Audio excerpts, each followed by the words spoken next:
দর্শক, কেরানীগঞ্জে জলাশয় সংস্কার নিয়ে কথা বলছেন পরিবেশ ও জলবায়ু উপদেষ্টা সৈয়দা রিজওয়ানা হাসান। আমরা সরাসরি চলে যাচ্ছি সেখানে।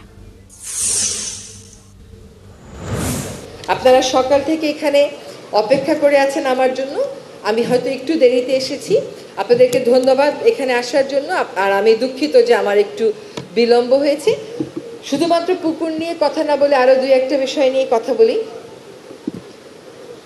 আমাদের এক প্রবাসী আছেন, উনি মৌলভীবাজারে যতবার বিদেশ থেকে আসেন উনি ওনার এলাকার বর্জ্য ব্যবস্থাপনা দেখে অত্যন্ত বিরক্ত হয়ে যান। তো উনি এবার নিজে থেকেই শুরু করেছেন যে কয়েকটা স্কুল কেন্দ্রিক পরিষ্কার পরিচ্ছন্নতা কার্যক্রম।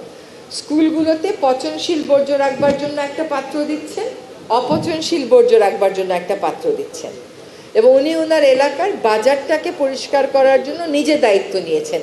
উনি কিন্তু এই দেশে থাকেনও না, উনি এই দেশে কিন্তু বিদেশে থাকেন।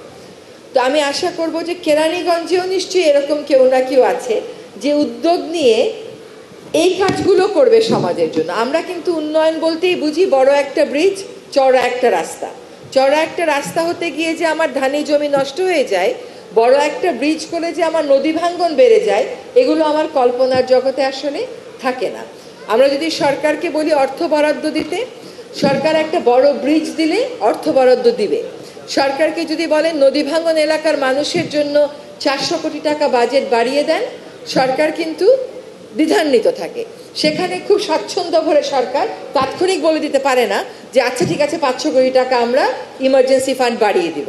তো এই যে আমাদের উন্নয়নের মধ্যে একটা দ্বৈততা আছে। আমরা বৈষম্যবিহীন সমাজ গড়ার কথা বলি, কিন্তু আমাদের উন্নয়নই হচ্ছে বড় বড় মেগা প্রজেক্ট কেন্দ্রিক। এই বড় বড় মেগা প্রজেক্টে সবসময়ই যে সমাজের পিছিয়ে যাওয়া জনগোষ্ঠী উপকৃত হয় সেরকমটি নয়।